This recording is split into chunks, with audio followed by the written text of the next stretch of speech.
મહાભારત 4 બ્રહ્માને ભગવાનનો ઉપદેશ વૃત્તિ ધર્મનું રહસ્ય 3 પછી દેવતાઓ અને ઋષિઓએ ગુરુને પૂછ્યું, હે પ્રભુ, જ્યારે ધર્મ એક પગ પર ચાલે છે ત્યારે આપણે કેવી રીતે ચાલવું જોઈએ?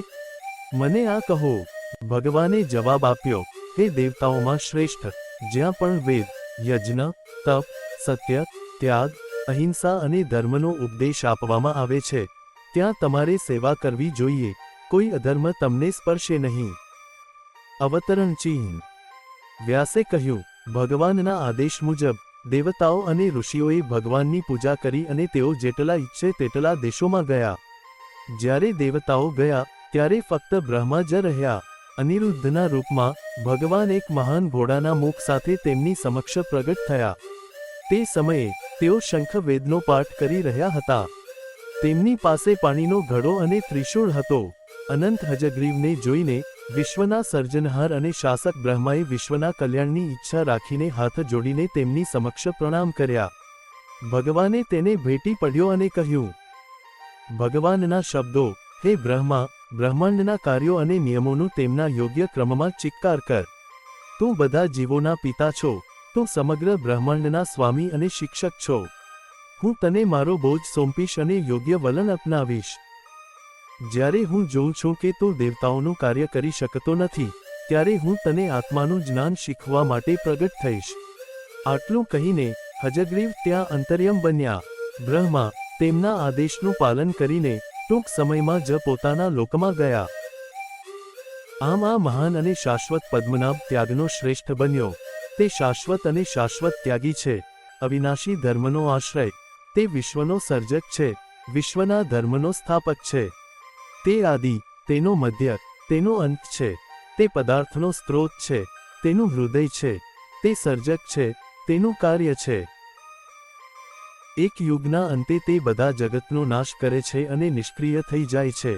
એક યુગની શરૂઆતમાં તે જાગૃત થાય છે અને જગતનું સર્જન કરે છે.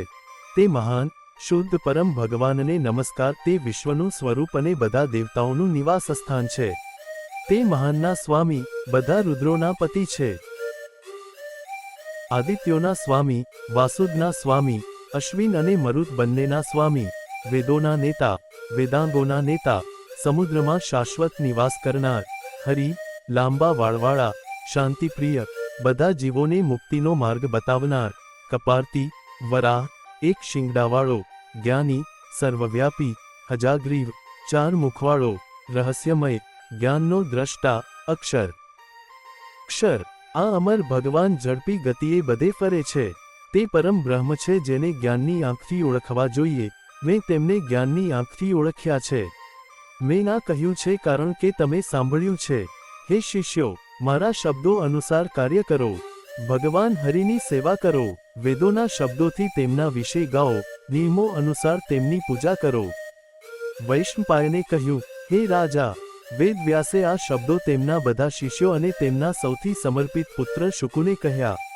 અમારા ગુરુએ ઋગ્વેદમાંથી તેમની પ્રશંસા કરી. તમે સાંભળ્યું છે, મેં તમને આ બધું કહ્યું છે.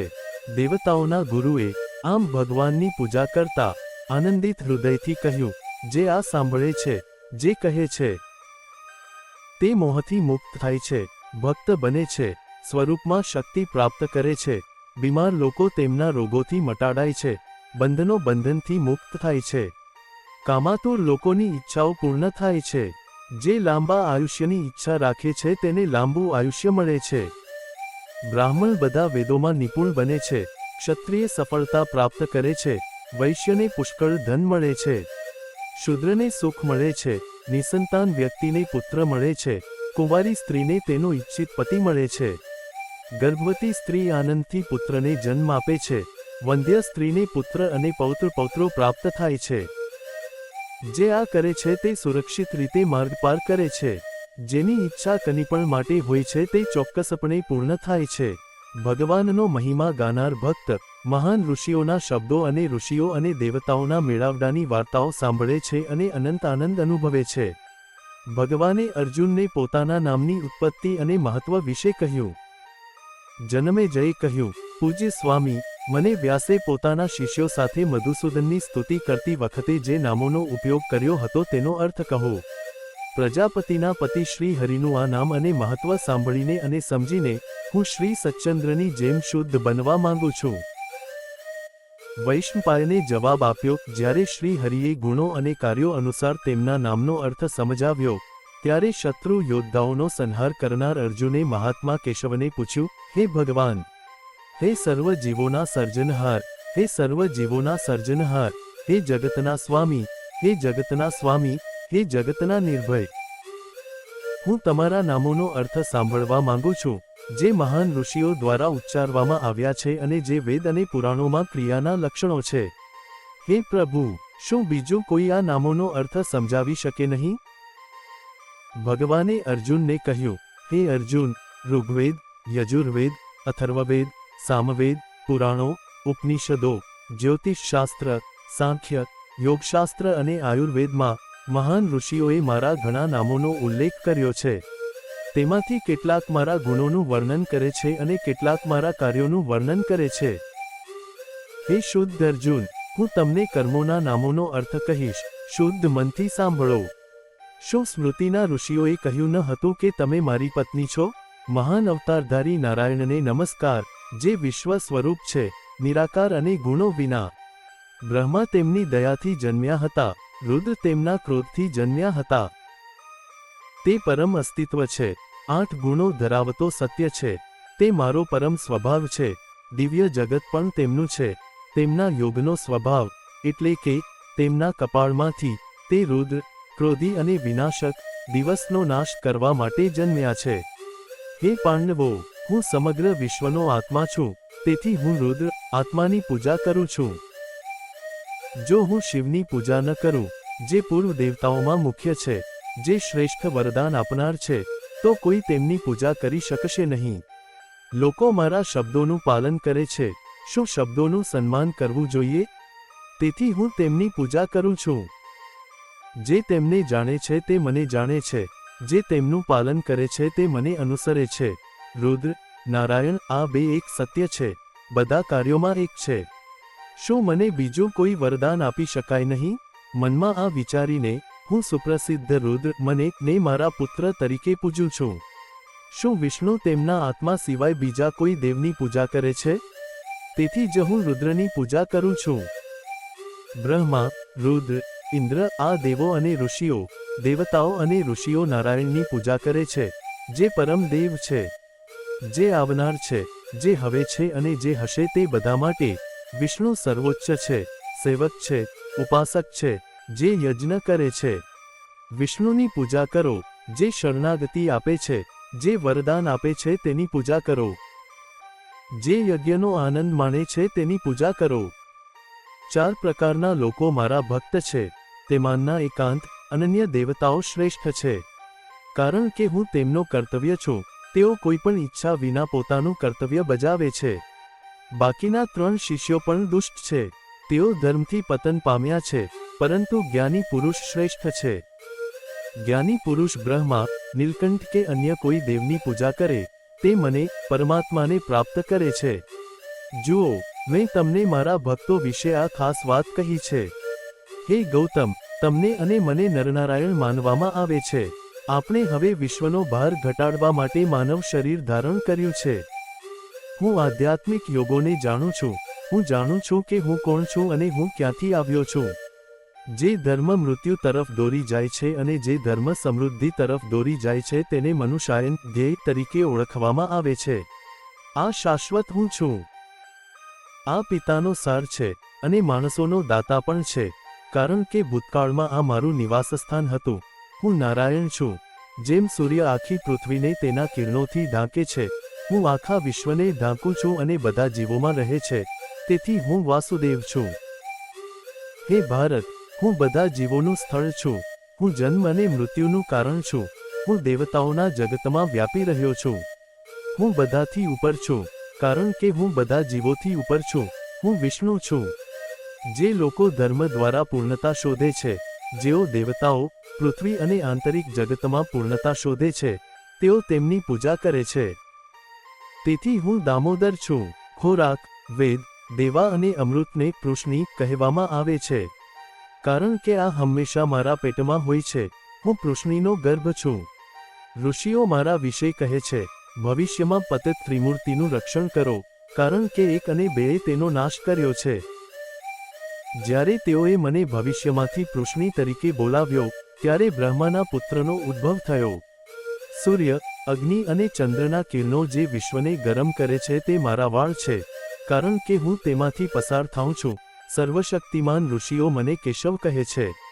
તેથી જ મારું નામ કેશવ દેવતાઓ અને મહાન ઋષિઓ દ્વારા આશીર્વાદિત છે. અગ્નિ સોમ સાથે જોડાયેલ છે અને તેની યોનિ છે, તેથી સમગ્ર ભૌતિક જગત અગ્નિલક્ષી છે. પુરાણોમાં એમ પણ કહેવામાં આવ્યું છે, અગ્નિલક્ષી આત્માઓની એક આંખ હોય છે. દેવતાઓ પણ અગ્નિલક્ષી હોય છે. તેથી બંનેની એક આંખ હોવાથી તેમની વચ્ચે પરસ્પર આનંદની લાગણી રહે છે. તેઓ જગતથી સજ્જ છે. શ્રી કૃષ્ણ અર્જુન સંવાદ 1. અર્જુને પૂછ્યું, હે મધુસૂદન, ભૂતકાળમાં અગ્નિલક્ષી લોકો એક આંખવાળા કેવી રીતે બન્યા? મને આ વિશે શંકા છે, તેને દૂર કરો. ભગવાનએ જવાબ આપ્યો, હે પાંડુપુત્ર, હું તમને કહીશ કે ભૂતકાળમાં મારા તેજથી આ બ્રહ્માંડ કેવી રીતે ઉત્પન્ન થયું હતું. સાંભળો. 1004 ચક્ર પછી વિસર્જનનો સમય આવ્યો. બધા જીવો અવ્યક્તમાં ભળી ગયા. પૃથ્વી, વાયુ કે અગ્નિ નહોતા. આખું વિશ્વ પાણીનો સમુદ્ર બની ગયું, જ્યારે ફક્ત એક જ અજોડ અસ્તિત્વ હતું. બ્રહ્મ, જે ન તો રાત હતો, ન દિવસ હતો, ન મૃત હતો, ન જીવંત હતો, ન તો પ્રગટ હતો કે ન તો અવ્યક્ત હતો.